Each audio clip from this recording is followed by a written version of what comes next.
is with me. Winter Watch. Russ, thanks for joining. Good to see you, Charles. Russ, you've sent me some very interesting articles regarding, well, let me just mention them. Cecil Rhodes and his warmongering buggery. The real joker, warmonger extraordinaire Alfred Harmsworth, a.k.a. Lord Norcliffe.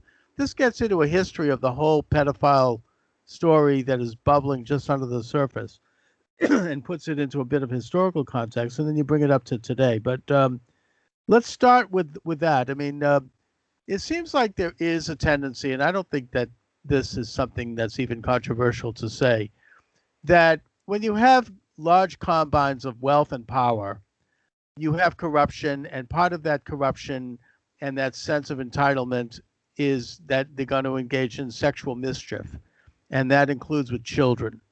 And I think this is probably something that it goes back to the times of the Romans. I mean, this is what Nero was doing. This is what power does.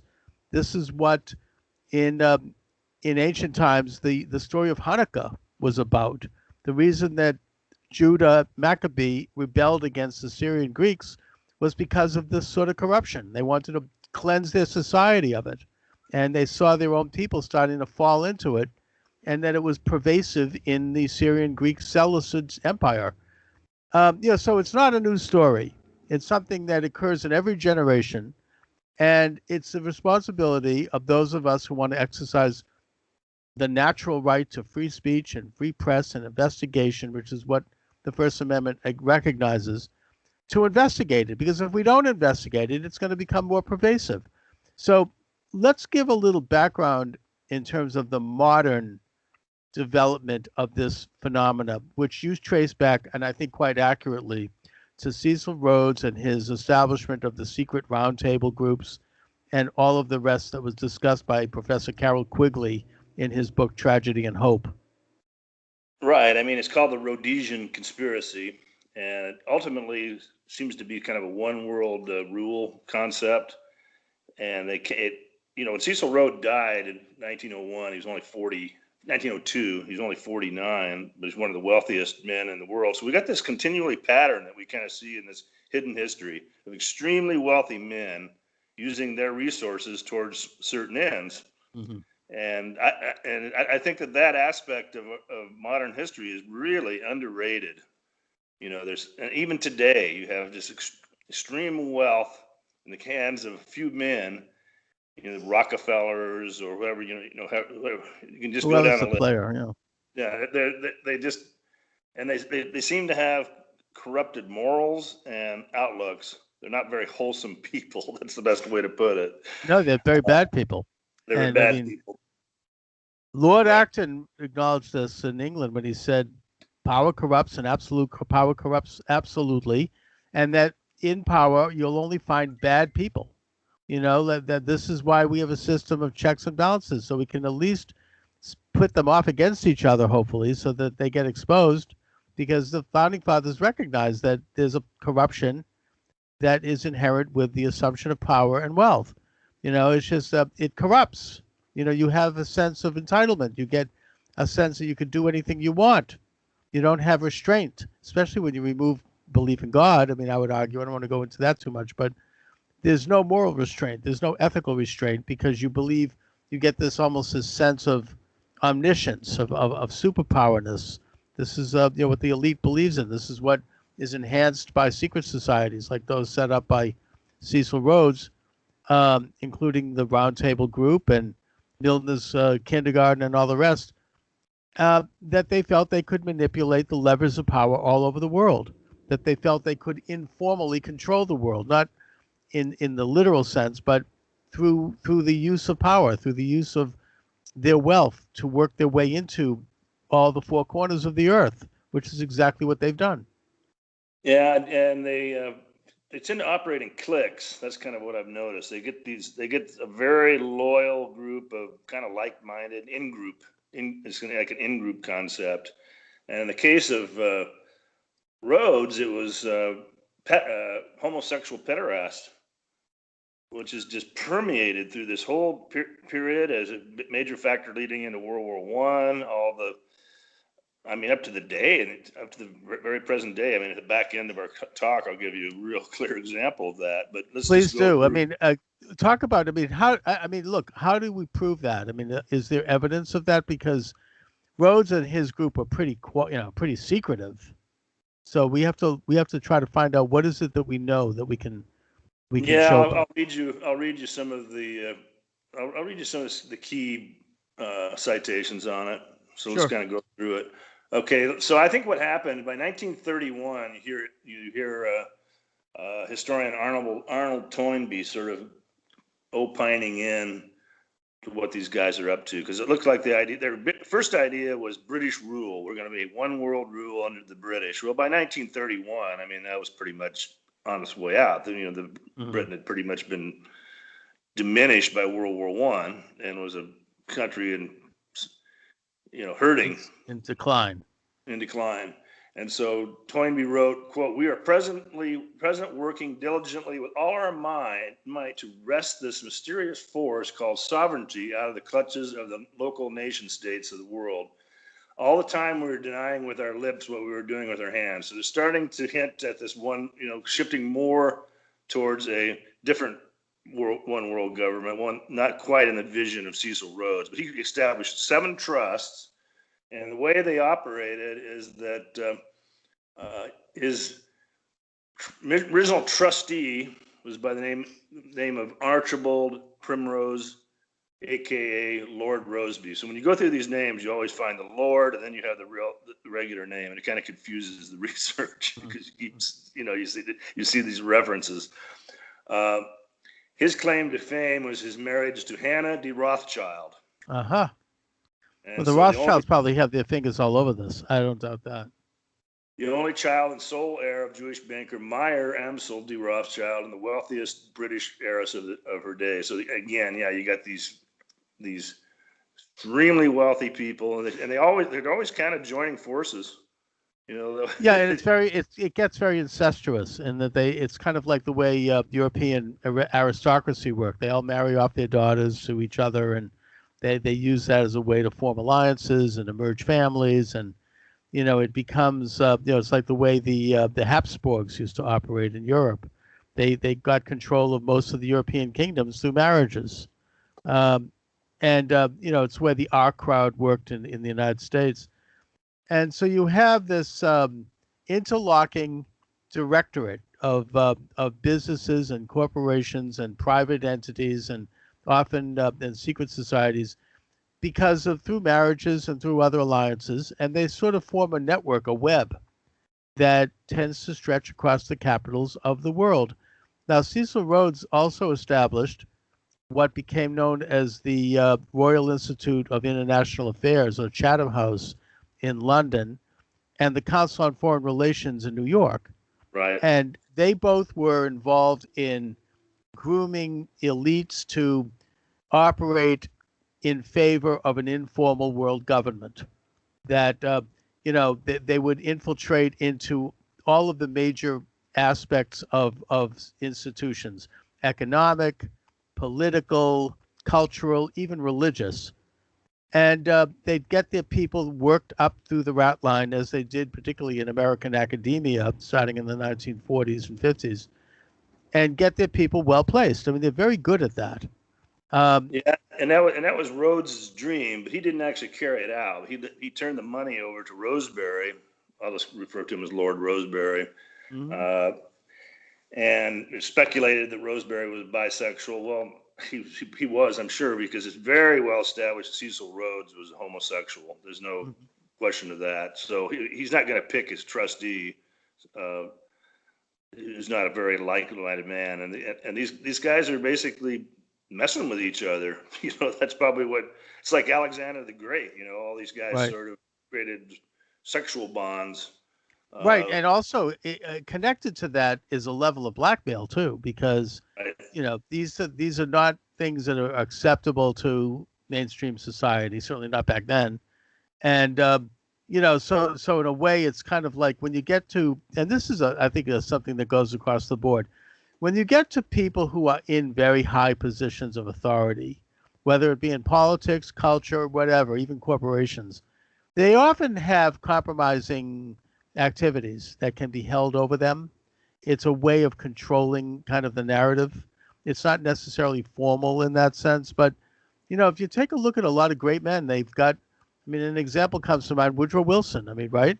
He had an affair with a married woman between the time of the death of his wife and before he married Edith Galt, and that there was evidence of it. There were letters. She was trying to send letters to get money or blackmail, and that this fell into the hands of people like Edward Mandell House, who was a manipulator and a behind-the-scenes controller of that White House, and that in using that information, they could get Wilson to do whatever they want.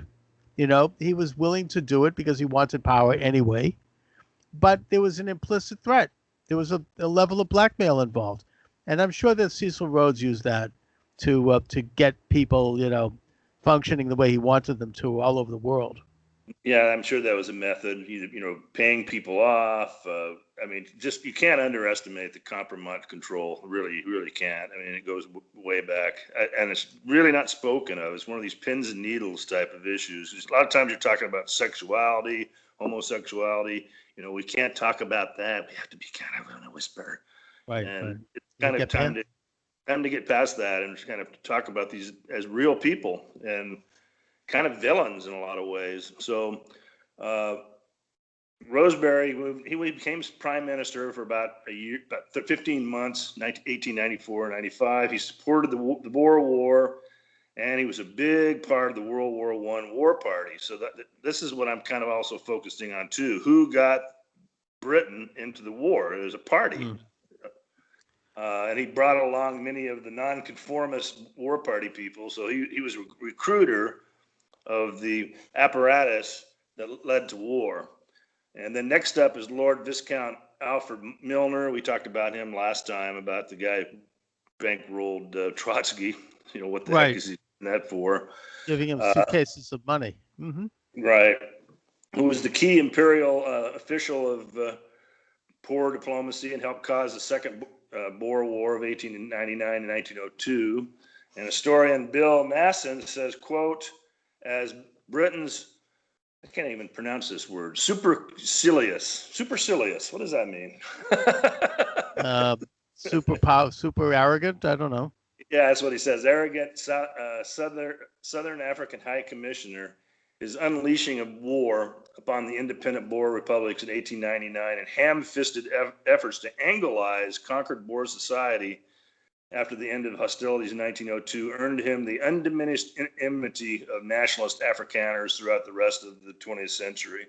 And Milner was also the chief author of the Belford Declaration of 1917 that promised Palestine to the Zionists as quid pro quo for Jewish help and dragging the U.S. into World War I. That was Milner? I thought that was... Well, the scheme was issued through the Foreign Secretary Belford, but Belford is Milner's boy. These are all they're all boys. This is one of my boys. Mm-hmm. Think of it that way.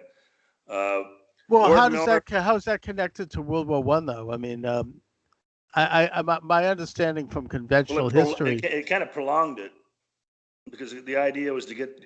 I mean, at the time. There was a peace party. In fact, Asquith or whatever his name, the prime minister, was he was kind of getting soft on the war, and so they needed something to prolong it, and so they worked this idea of getting the United States in it. And that's what prolonged it, getting the United States, and that was the doing of Edward Mandell House, who was the controller of Wilson, and Wilson after the war had a falling out with House, and he named it, but it was already too late. I mean.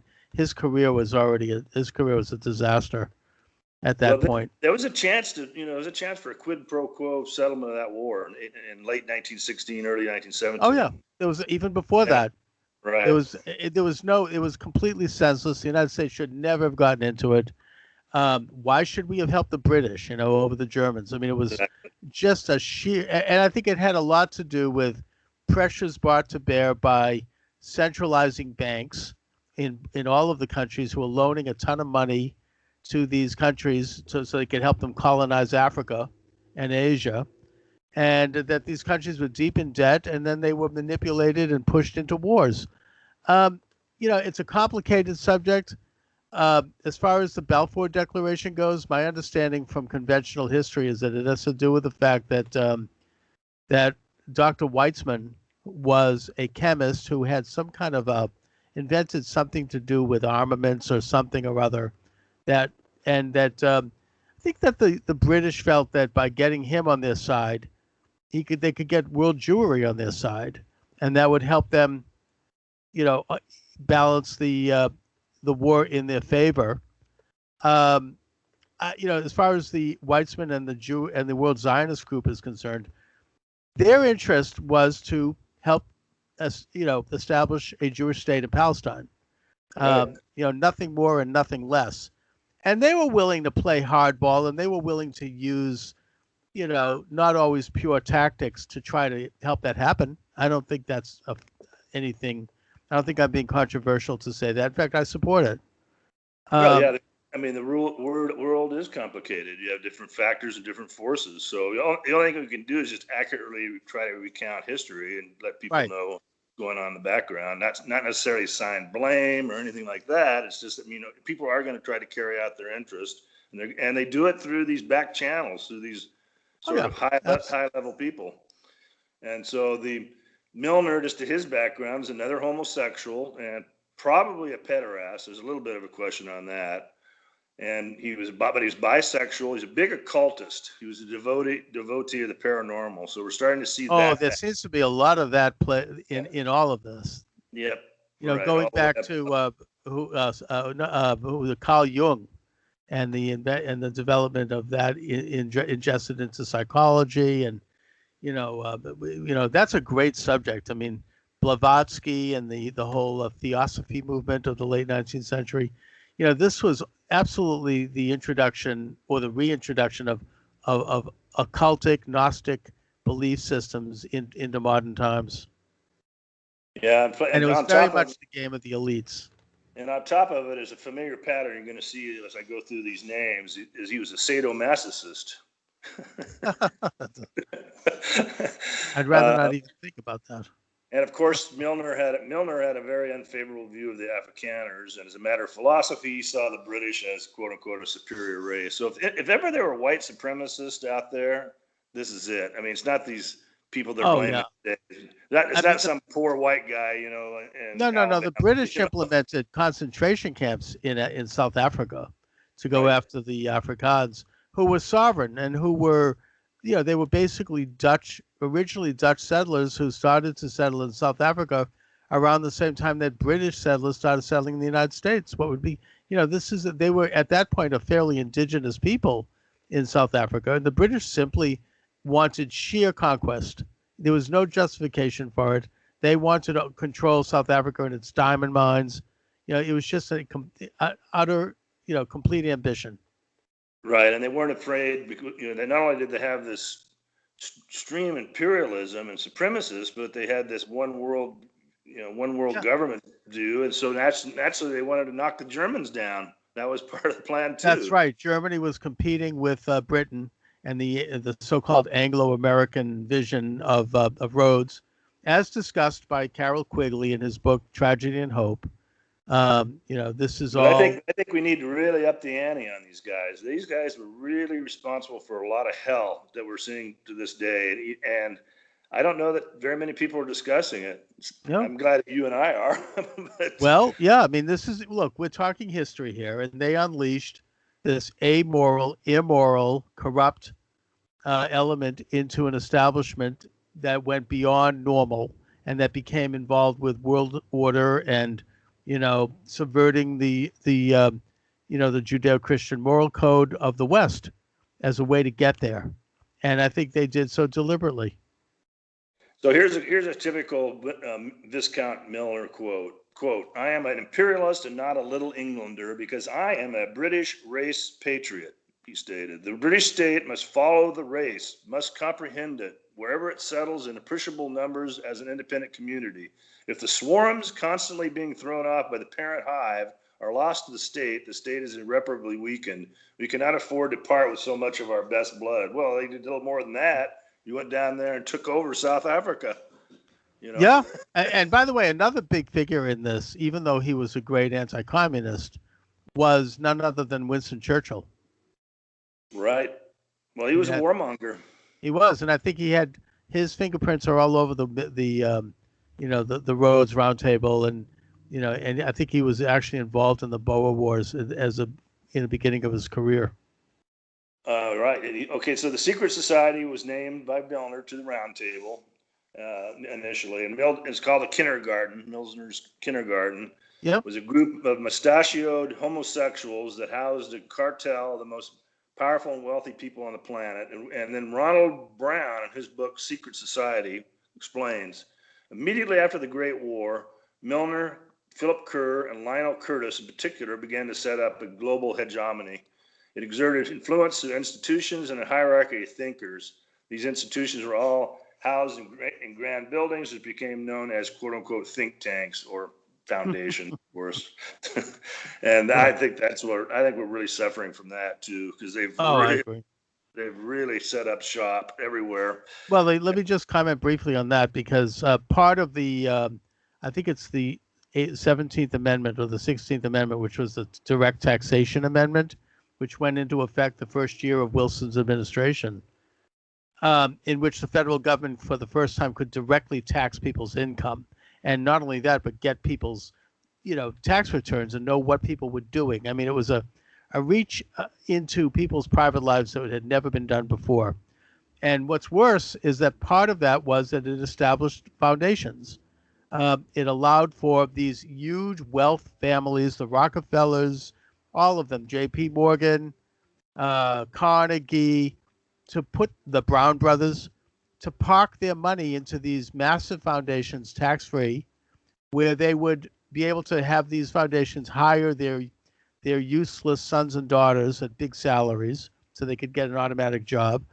But worse, they could use that money to influence our culture without any formal, legal election. I mean, they could use the money to pay for all of the different rotten things that they've promoted ever since, and to help people in power get to power, and all do it behind this curtain of tax-free, So, yeah, the foundations are a big piece. David Horowitz, my good friend, has written an excellent book on this topic, where he goes over the history of these foundations and how much money they have, particularly the big three, Rockefeller, Carnegie, and Ford. Right. Okay, just a little bit of background on the business that they got into, Rhodes, Rhodes and his partners. And they're called the London Gold Bugs. They were the financiers of the Rand mining houses, and the two of them in particular were Werner and Bet. Does that spelled right? Sound right? B-E-I-T. That's correct pronunciation. Yeah, I think so. And they were the financiers. Bet in particular, Jewish financiers. Bet was a Jew? Yep. Oh, that's too bad. Another disgraced member of the tribe. Okay. We got to let the chips fall where they may. We do. British, we do. We got Jews, Yeah. It's a bad combo of people.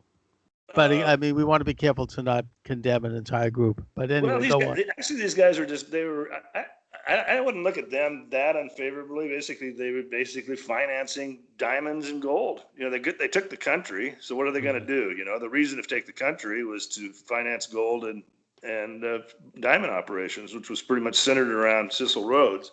Right, so right. They made money in that. Well, what about the De Beers family? Weren't they the big diamond miners? Yeah, I think that they kind of spun off of that because that's the marketing. Right. The control of the spread of how diamonds, try not to commoditize it too much, made it more of a okay. So anyway, Rhodes had a significant boyfriend relation with a Scotsman by the name of Leander Jameson, Dr. Jim, and he was the minister of the lands of present-day Zimbabwe. Very loyal. They were very, very, very, very loyal. He nursed Rhodes during his final illness, and he became the trustee of his estate, and was very important in the early stages of setting up the trust and kind of helping with Milner. And Jameson died in 1917, and his body was transferred to a mountaintop grave in 1920, besides that of Cecil Rhodes. And they're buried on it's called Cecil Square in Zimbabwe. And well, I mean, he obviously was so loyal to Rhodes that he named the country after Rhodes, Rhodesia. Right. Right. I mean, so they're both buried in what is the main gay cruising area of Harare. It's Zimbabwe. Is that still there? I mean, is there tombs left uninterrupted? I mean, that's a fair question. I don't. I think they are. I think it's just. But anyway, Jameson tried to. He got the Boer War warmed up early on. He'd got a band of 500 adventurers and forcibly tried to seize control of the Boer republics and failed. And they basically sent. They were in prison, and they sent Jameson back to London, where he was received a lucrative right before World War II. Mm-hmm. No, not Jameson. I'm sorry, Lionel Phillips, the other guy. Okay, so the other financier guy that was behind Rhodes was also behind this operation, and they were going to hang him. Mm-hmm. But instead he got off and went home and received a very lucrative war profiteering post with the Ministry of Munitions for World War I. Was one of the big players in dispensing all the largesse for war making. So he was tied into this Rhodes operation, but in terms of financing him, in terms of being a partner, and eventually getting involved in the warmongering business after the Transvaal failure.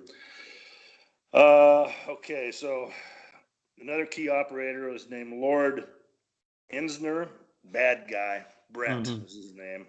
Yeah. Self-confessed pederast, and eminence grace of King Edward VII. Okay. King Edward VII was kind of a dicey guy. He was a libertine. Yeah, he had a background for being sort of a playboy. Right. He was probably bisexual. Mm-hmm. But there's no proof of that. It's just that he liked that lifestyle, and he was, kind of a loose living style, and he hung out with these guys. He wasn't afraid of hanging out with these particular individuals. So when you see the connections to known pederasts, often, you assume you got ducks hanging out together. Right. Well, that's not an unreasonable, assumption. No. Let's see. Okay, what did he say? Here we go. We got a really good quote from him. Oh, okay. Before Rhodes died, he accumulated an entourage of fit young men known as Rhodes Lambs. They were almost always blonde-haired, blue-eyed, athletic types, and within a few years, he would be mingling with a powerful coterie of homosexual, lesbian, bisexual men and women, all who became members of or politically associated with his secret society. And that sounds like the Nazi brown shirts, right under Fritz Röhm. Yeah, right. Another key operative was this of the supremacist homosexual power structure was a self-confessed pederast, Reginald Brett, aka Lord Esher, and he just writes about it in his diary. He's very open about it. He's not. He doesn't hide it. He's out of the closet, so to speak. Right. So these are all the guys who essentially cooked up World War I. When you get to I think so. I think the idea was, well, maybe they did it to diminish Germany. Sure, that was part of it. They did it for the big global plans, but I think a lot of it, when I look at these guys, is the war business, to continue to parlay their wealth, and war is revolutionary. Yeah. Who is it? The historian, I think it was Austin Beard, who wrote a book called Perpetual War for Perpetual Peace. And, he was somebody who was in favor of this policy, to constantly have wars to weaken societies, to manipulate people, to erode morality, because, that's what war does. And yeah. British? Was he British? Actually, I think he was American. But he was part of the war party in this country that was headed up by Edward Mandell House, a very sinister figure. Right. Okay, so during the First World War, Ensner was, in one writer's description, the de facto head of British intelligence in France, and he was advisor to the King of England. And here's what he wrote in his diary on August 11th, 1917. So these researchers are going out and these guys are leaving some evidence behind. He says, Mr. Henry Morgenthau asked me to call on him. He was one of the principal supporters of President Wilson for the campaign of the presidency, and he possesses the friendship and confidence of the president. They are ready to sacrifice the life of American citizens. Mr. Morgenthau realizes the importance upon the morale of the French army and the French people of cementing the alliance by, quote, shedding American blood at the earliest possible moment. If many lives have to be sacrificed, the influence on the American people can only be beneficent. So that just shows the level of cynicism of these guys. You know, it's a sick policy, but I mean, in a way, it's some of the same dynamic that's happening right now on the streets of American cities, isn't it? Kill black people, burn black businesses, loot black business, stores, and somehow this is going to help our cause. I mean, it's weird and it's twisted, but yeah, I mean, this is. Yeah. Okay, so in the must-read book, Secret Society, and I kind of read most of this book. This is kind of what opened the gates for me. Mm-hmm. You also have something in there dealing with Alfred Harmsworth, Lord Northcliffe. Yep. Yeah, he was a propagandist. Yeah. I call him the Joker. Right. I see that. Maybe I overdid that theme a little bit, but that's all right. He just sort of struck me as being that type of caricature. Okay, so Lord Ensner eventually had affairs with Eton boys who had been groomed by his old tutor. And I'm going on this pederasty stuff because I think it's just so descriptive. Oh, yeah. No, and this is, what is the name of the book that you get this from, by the way? Well, now I'm quoting from the Secret Society, Robin Brown. Oh, okay. All right. I was just wondering. It's interesting. Okay, he says that the details which are graphically described in his journals, he was part of a ring of influential politicians with similar predilections. Best known among these was Lewis Vernon Harcourt, the son of the Home Secretary, Sir William Harcourt, who committed suicide when his escapades with a Eton male student went public. Mm-hmm. The documented accounts of Brett's sexual inclinations are significant because they represent rare, hard evidence of the shared interests of three highly influential men at the height of the empire. Cecil Rhodes himself, Gordon, the General Gordon, Chinese Gordon, and Brett, supporting recent suggestions that a homosexual hegemony, which was already operative in the secret society, went on to influence, if not control, British politics at the beginning of the 20th century. And so the final guy I'll kind of cover, let's see. Yeah, we got to get through this. There's so many of them, and they're big names. So you have big factor in the imperial factor and in the Boer Wars was the brutal Horatio Herbert Kirschner. He was just a sado. Kirschner. Lord Kirschner was the main military man of World War One. I think he was killed early on in the war, and he was a naval hero. He was sunk by German submarines in 1916. Right. Yep. But he was very pro-French and carried out a scorched earth, just brutal campaigner. Scorched earth policy against the Boers. At the Battle of Omdurman in Sudan in 1898, the Sudanese dervishes were slaughtered by an British Army unit using modern weaponry. And he just let them die in the field. He was criticized for his callous treatment of the prisoners and the wounded. He just leave them out there and let them die. You're forbidden to help them. Don't give them any water. Don't give them any medical attention. And then he goes into Khartoum and loots and turns his men loose on Khartoum. So he's really been. And then he orders the Muslim forces leader of the dervishes, who are fighting for their own country, I might add. Sure. Sudan. The remains to be unearthed and thrown into the Nile, and a skull made into a drinking cup, which actually pissed Queen Victoria off mightily. She didn't like that. 11,000 dervishes were slaughtered. And so, in addition to being a member of the British War Party, agitating for conflict against Germany, and serving as Secretary of State of War at the start of World War I, he was an active homosexual. He had this guy, his companion was Captain Oswald Fitzgerald, his constant and inseparable companion, appointed aide de camp. They both died together on their ship voyage to Russia in 1916. Mm-hmm. And then he gathered around a cadre of eager young unmarried officers nicknamed Kirschner's Band of Boys. These homosexual men typically went on to serve in high political office and military positions, where they would further infest the ranks with more members of their cadre. So you see that it's coming at every angle. Well, I think it was Winston Churchill who. You get a flow chart, you know. No, I mean Winston Churchill once wrote, and I'm paraphrasing, that the British Navy, the three principles of the British Navy were sodomy, brandy, and the lash. Kirschner avoided interviews with women, but he took a great deal of interest in the Boy Scout movement. Oh, brother! You know, I mean, the Boy Scout movement really, and now has gone completely. I think they're bankrupt at this point. Oh, they just wrecked it, just totally ruined them. I wrote an article on that. It's pederasty again. It's this pederasty problem. They used to try to control that, and now once the doors were open to that, forget it. Yep. Why would somebody want to have their young sons go to it anyways? I mean, you know, it's just there's no purpose for it. Well, you can't, you know, the thing is you have to be on pins and needles. You can't criticize anybody anymore. So that just destroys it. You know, the Roman Catholic Church has been infested. Well, I think the Catholic Church might have always had some problems in that area, frankly. But maybe. I mean, I think that I interviewed an author. I forget, his name was Rose. A few, like Goodbye, Good Men, I think was the name of the book. Yep.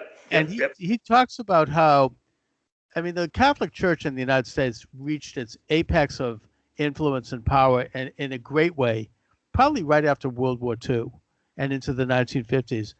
And Rose talks about how these psychologists and sociologists, Maslow and Rogers, developed a sex ed program that was being taught in the seminaries starting in the 1960s. And what it did was it gave license to sexual expression of all sorts.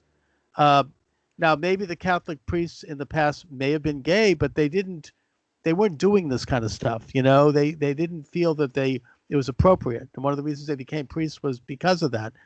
And yet, after the Maslow-Rogers business and the introduction of the sexual revolution, that's when you started to see the pedophiles and the growth of that. Didn't Rose also kind of write about how they kind of feminized them? They had these guys that had skills and crafts, and they're really, you know, a lot of the old priests, the old type priests, really skillful guys. You know, they could build things, and then they kind of turned on that kind of guy, and you know, we don't need you. You're too much of a man's man. You know, no, I think you're right. I mean, the model was that a priest also had an avocation. They had a job. You know, they worked. Right. They right. You know, it kind of goes back to the model of the Sanhedrin who created the Talmud. I mean, these were 71 men who also had jobs. They had to be married. They had to have children. They had to go, you know, they had to be respected members of their community, and then they had to be and have a good reputation before they could even be considered for that role. And that used to be the standard, I think, for the priesthood until probably the 60s, when that started to fall apart. Well, and then the pederasts came in, or the homosexuals came in big time in the 70s. Right. Mm-hmm. It just came in droves, and they didn't really vet them. It's just the same with the Boy Scouts. It worked the same way that the left has taken over the institutions of learning. You know, it's a rat line. Yes. Yeah, they promote each other up the ladder. Yep, absolutely. Bingo. That's exactly what's going on. No vetting, and it's just and they bringing in their in-group and these, you know, whatever they do. No, yeah, that's exactly right. So, well, just wrapping up on Kirschner's one little Kirschner, quote. According to British historian Ronald Ham, there's no evidence that he ever loved a woman. Patrick Barkham, contemporary journalist, remarked that Kirschner had, quote, has the failing acquired by most of Egypt's officer a taste for buggery. Okay. Well, that's That pretty evidence. much describes we could go on to Lord Northcliffe. It just kind of goes on. Northcliffe. It brings it His up favorite, to Northcliffe's famous quote was, "God was a homosexual." So that's really all you well, need to know about it. that's charming. But maybe his only excuse is that he apparently had syphilis when he said it, so his mind was kind of going. Yeah, right. I mean, that's the only possible excuse for that. So you bring things up to more current times in England with Edward Heath, who was the Bachelor Prime Minister in the late 60s, early 70s. You say that a police investigation concluded that he was a pederast. Well, there's sure strong indications of it, but there's not. There's groups of police and there's groups of investigators that have gone after him, but they seem to get kind of stymied. He seems to have somebody covering for him, which is no particular surprise. So, another one, not that I should throw in my 2 cents here, but another figure that's sort of been suspected in that area would be the Canadian Prime Minister, Mackenzie King, who was Prime Minister during the war. He was a vicious anti-Semite, by the way, did not let Jews who were trying to get the hell out of Europe come to Canada, where Canada could have easily taken a few, it's a huge country. And, there was always been this kind of rumor about him. There's another element in a lot of these guys. I kind of failed to mention it, but now I'm looking at my notes on Kirschner. Yeah. He was a Grand Master Freemason, and a lot of these guys are Freemasons. And Haig, the guy that basically they sent in late 1915 to slaughter, Europe's youth, was a Freemason, and part of this whole pederast group too. What Kirschner did was when they got into war, he showed up and said, "Hey, we're going to need huge amount of ammunition, huge amounts of munitions, huge armies," and really pushed that through against some resistance because not everybody really wanted to mobilize to that extent. So he made sure that all of his buddies got very, very rich by the mobilization. That was his primary role. And, it turned out to be right because it was I don't know that it had to go that way. But they decided that once you build the weapons, and I guess they decided that we needed to use them. You need to try them out, like with a nuclear bomb. But right. In a way, that Freemasonry has the similar vulnerability that the Catholic Church has, in that it's secretive. It's a secret hierarchy. I don't think we can condemn all Freemasons or all lodges. I mean, I'm not into Freemasonry at all. I know my father was briefly, my late father, and he didn't like it. He got out. But the problem with secret societies is that they can be manipulated and used by very bad people, and done so in secret, so we can't know. And I think that it was the method of doing that was patented by Adam Weishaupt, who founded the Illuminati in 1776. This is something that's a standard part of European history. I mean, John Robeson, the Scottish mathematician, wrote about this at the time in his books Proof of a Conspiracy, where he shows how the Illuminati, after they had been exposed and exiled from Bavaria, they infiltrated Masonic lodges and used those lodges, gradually worming their way in and taking over for their nefarious purposes. So secret societies are always vulnerable to this kind of thing. And again, this isn't to condemn all Masonry. I think most of them are not. In fact, George Washington responded to a letter that was written to him about the infiltration by the Illuminati in his own lodge in Alexandria, Virginia. And he both said that it did not infiltrate his lodge, but that he recognized that this was happening and that this was a diabolical thing. Yeah, I mean, all the key thinkers of the day were discussing it. That's right. I mean, not like today, where it's nothing more than a Taco Bell commercial. No, exactly. Well, that's right. I mean, now, of course, in this country, you have to put on the tin hat if you talk about it. But it's standard history in Europe, and it's not. I mean, the anti-Masonic Party was established to combat this kind of corruption in Masonry, and they had a lot of very distinguished members, including President John Quincy Adams. That was a party that was first. They first set up the idea of having national conventions and primaries. I mean, that was a very important movement in the United States. Did they kind of morph into the Whigs, or they yes, died out? No, they sort of were absorbed by the Whigs, basically, who would eventually be absorbed by the Republicans. I mean, that's a big history right there. Maybe we need to go back to the Whig Party. I don't know. Well, yeah, I mean, the Whigs, I think, got split up because of the Civil War. There was Northern Whigs and Southern Whigs. That's sort of what happened to them. Well, okay, so I've got the finale of this whole thing, and I really want to sure. go over. Let's go to it. Let's go to it. Case of Keith Harding. Did you read that article? Yeah, go ahead. Keith Harding, wasn't he was the artist, right? No, Keith Harding. No. I can't believe this story. This is one of the most wild stories I've come up with yet on all the articles I've written. This guy is it's called the Mercurius Lodge in Cheltenham. Cheltenham was founded by the UK spy agency, the Government of Communications Headquarters, the GSHQ, agents, and boasts its heritage on its website. So it's a spies lodge for these for Freemasons to use this lodge. And over many years, many intelligence officers have become member. And one of the members, or one of the guys that kind of was running the lodge, was none other than Keith Harding. He was the worshipful master and the most senior member of the Spies Lodge. The Daily Express revealed that the lodge's worshipful master, Keith Harding, was convicted of indecent assault against 4 children, ages 8 and 9, in 1958. Oh my God, how sick. He was classified as a Schedule I offender, which means the offense remained on his criminal record all of his life.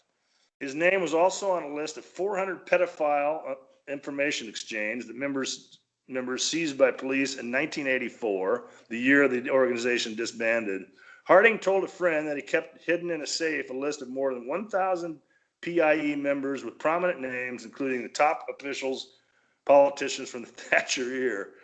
He socialized regularly with MPs, Leon Britton and Cyril Smith. Cyril Smith's that great big huge fat guy, 500-pound guy that's just hideous. Friend of Jimmy Savile. Got his world-renowned workshops. He was a clockmaker, I guess, made clocks and toys and things like that. He was apparently a skilled artisan.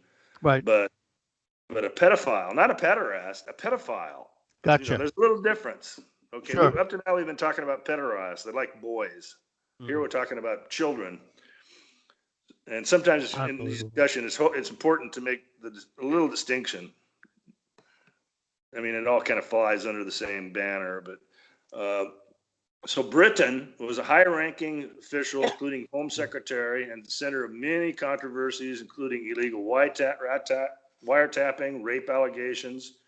It was revealed that Smith was a prolific child predator, known that going back to 1979. So I asked, so you have very liberal libel laws in Britain, which kind of protects these guys. You can't say anything. Mm-hmm. Maybe if I was in Britain right now, I could be sued for libel for even talking about this. All those guys dead. So usually when this is all, we're talking about history here. We're not talking about anyone today. So, I mean, other than people who have already been convicted. So, right. So, but what this does is shuts down accusations and public revelations about pedos and rapists in prominent positions. In 1980, Harding appeared alongside pedophile television presenter Jimmy Savile. We should have a conversation about him someday. Oh, yeah, definitely. Yeah. Very bad man. In a Christmas special of Jim'll Fix It. He was an antiques dealer who did restoration for royalty. He was subsequently given the freedom of the city of London and became a member of the worshipful company of clockmakers. So a big guy. Sure. Big guy. Literally big, yeah. Yeah. Now, look, again, the history of this is pretty public. Both in the early 20th century, you had the Bloomsbury Group, which was, pretty gay, and they were, kind of elites that I think went to either Oxford or Cambridge, and there were a lot of the artists, and cultural figures of their day. And then more recently, you had the communist spy ring, McLean, Philby, all of those people who were also gay, and Yep. who some of whom fled to Moscow after the exposure. So it's not something that's new to history in England, that's for sure. But what's really odd about this one is here you have the Spies Lodge, one of the top intelligence agencies in the world, and they let this guy become the worshipful master of their lodge. What about Aleister Crowley? These guys, these damn. Yeah, well, they all were like they're the ones that'll get a hold of your webcam and and store it. They had a little scandal about that. So they got all this information on little people out there, right? And they let this guy take over run the lodge. I mean, this is the most ludicrous bullshit I've ever heard. You can't tell me that's Hanlon's razor incompetence. You know what I mean? No. And what about Aleister Crowley? Do you have any information about him? Yeah. He's got. He was up to his neck. He's kind of a kingmaker of a lot of this occultist stuff. And he had a big influence on the '60s, music scene. I mean, I think Jimmy Page is a big fan. Ozzy Osbourne. You had, involvement by him. He appeared on the cover of Sgt. Pepper's Band, Beatles album. Just a major Pied Piper of the 1960s. Get a hold of William Ramsey and have an interview with him on Aleister Crowley. Make a note. I'm probably not the guy, but I mean, I know about him, but Ramsey's just like the expert. Mm-hmm. Okay.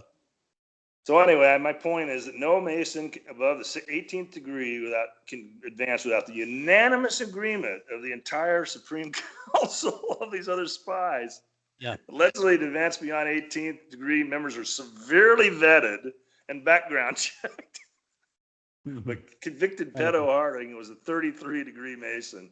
It is a certainty that Keith Harding's security services file would have been accessible to all GCHQ staff above the janitor level at the click of a mouse. What a fraud. Well, what does that tell you? It tells you that somebody had some connections, and they were not in low places either, is basically what that tells me. So anyways, Russ, I want to finish up with Bella Dodd warning about diabolical pederast conspiracy against the Catholic Church. Now, is this the same Bella Dodd who testified before the Reese Committee in 1952, which investigated foundations in the United States?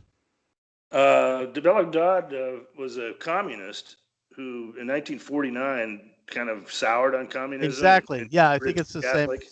And then she started to blow the whistle. Yep. Mm-hmm. Yeah, she just said, you're being infested by communists and pederasts and some bad element that are out to take you down. And boy, was she right. And they laughed at her. They kind of it was just one of these people they laughed at. Yep. No, I mean, her testimony. Somebody should write a book about that. Maybe that'll be my next book. I mean, we'll go through all the people that were former. Whittaker Chambers is another one. People who were former communists who started to have second thoughts about it, and they began to blow the whistle and expose this whole massive, rotten conspiracy. Anyway, the Roman Catholic Church is really taking a hit. It's cost them billions of dollars. It's mounting, and just like the Boy Scouts, they're bankrupt. They just wrecked these institutions, and everybody's very, very naive about this stuff, including me, I might add. Sure. I didn't really figure this out until recently. Well, that's what we're trying to do, you and I, in our own media. We're trying to discover truths and debug our own thinking on these things, because we're all deluded by what we see. There's a lot of control over what we're exposed to, and part of the whole process of investigation is to try to get to truths and to rethink stuff that we had wrong, but we didn't know it. Very good point. You got to have some humility, and I don't think enough people have the humility for this stuff. They're too locked into their whatever the box is telling them. That's right. People don't like to think they might be wrong. It's a natural thing. So anyway, Russ, but let my listeners know where they can read Winter Watch and what you're working on these days. Winterwatch.net. I'm doing more podcasts and radio shows. I don't know how popular they are and whether people like them, but I'm doing them anyway. I can tell you that your appearance on my show is pretty popular. I get thousands of visits whenever you appear. Good. So Good. you're It's doing. nice to feel semi-wanted. No, yeah, well, we have to kind of help each other in this business because we're dealing with some shadow banning and all of that sort of stuff. And you never know, I might wake up one morning and find out that my station's been taken down. I wouldn't at all be surprised, especially on YouTube. Having said that, I should note that my show is downloaded into Podomatic, where I have a pretty big following, much bigger than YouTube. And that's a paid subscription, so they can't take that away so quickly. And from Podomatic, it goes to probably at least a half a dozen platforms, including Spotify and iTunes and Stitcher and all these others. So, I'm trying to be diversified here, so that if one comes after me, I can fall back on the other. I mean, that's kind of how we have to operate this business. I'm doing every other week. I'm doing a show with his name is Dino Costa. Yeah, I saw that on Winterwatch.